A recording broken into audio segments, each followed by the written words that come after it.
nangyari sa kanya? Nag-iba na yung itsura niya. Thanks guys. Bakit ganun muscles mo? Bato-bato.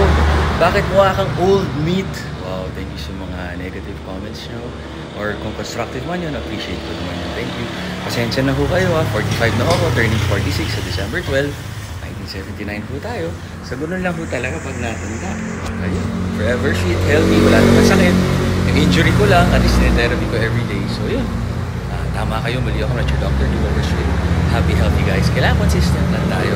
At kahit anong sabihin ng iba, ang mahalaga yung mga mahal mo sa buhay, at ikaw mismo sa sarili mo, masaya ka. Hindi sila masaya para sa'yo, wala ka na magagawa para sa kanila. Importante ba sila para sa'yo? Hindi, edi don't mind them, diba? Take it constructively. Yun ang pananaw nila, baka pinoproject nila yung hate sa buhay nila sa'yo, diba? But just don't mind them, just brush it off and be a good inspiration to others. Tama kayo, mali ako, I'm not your doctor, do overshoot. Happy, healthy guys. God bless.